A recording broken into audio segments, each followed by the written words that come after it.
Ready to get that going? All right. Hello, my name's Dan. I will be your historian for tonight. George Carlin probably said it best when he said, if you nail two things together that no one has never nailed together before, some schmuck will buy it. And this is the case of most any invention. No invention is created out of nothing. Inventions are usually created by people putting together existing parts and pieces in new and interesting ways. We're going to talk about one of those tonight, an invention owing its existence, strangely enough, to ancient Roman public lavatories. Just this once, we start in the toilet.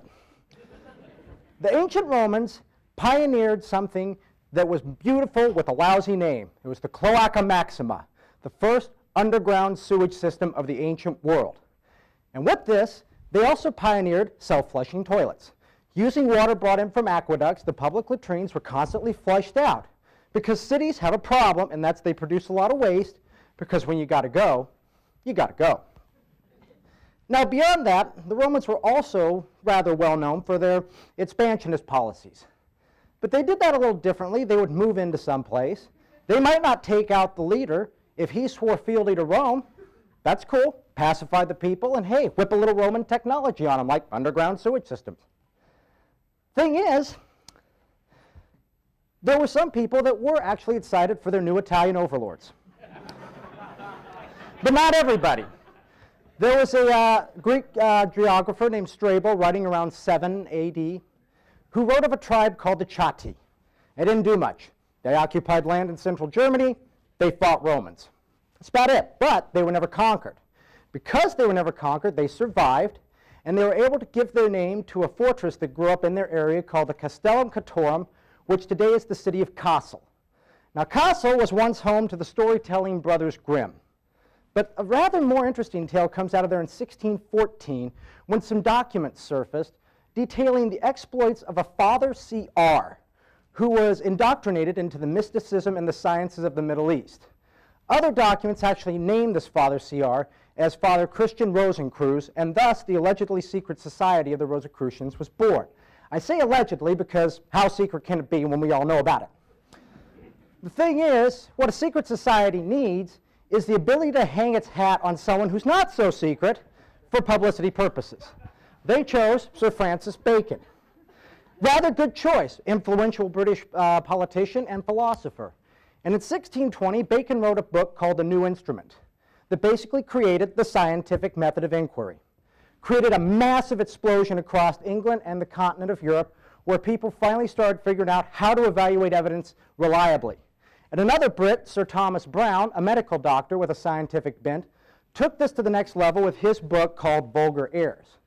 Now, in that book, he also did things like naming stuff that had never been named before. Things like electricity. Had never had a name. They knew about it, didn't know what it was good for, so they were interested. Well, around 1775 in Lyon, a Frenchman was born named André-Marie Ampère, and he's the reason we call amps amps. So you know he figured something out when it comes to electricity. Ampère created something. It was something that took electromagnetic energy and turned it into motion. It's called a solenoid. Now, solenoids are in your cars and a few other places you might not expect them. Another guy, a German this time, who was rather into electricity as well, came along in 1836, and Paul Nipkow was his name, accidentally kind of invented television. But that really wasn't his main goal. He was crazy about this wonder metal called selenium. Selenium's cool because when light hits it, it gives off electric charge. This is great if you're into solar cells. But that's actually not our next connection. I want to talk about what happens when you nail two pieces of things that had never been nailed together before. You take Nipkow's selenium, which he created a light detection system, for lack of a better word. You nail that to Ampère's solenoid, which allows it to trigger that solenoid and turn a valve.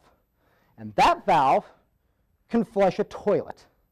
And you'll see that invention in almost any public lavatory, including the ones here in the Tempe Center for the Arts. At least in the men's room. Haven't checked the ladies' room. Sorry. So, because of Roman aqueducts and public latrines, Greek geographers, looking at unconquered German tribes, oh, let's see here, Rosicrucians, Francis Bacon, Thomas Browne, Ampère, Paul Nipkow, just like the Romans 2,000 years ago, you no longer have to flush your own toilet. Ladies and gentlemen, enjoy the rest of the show.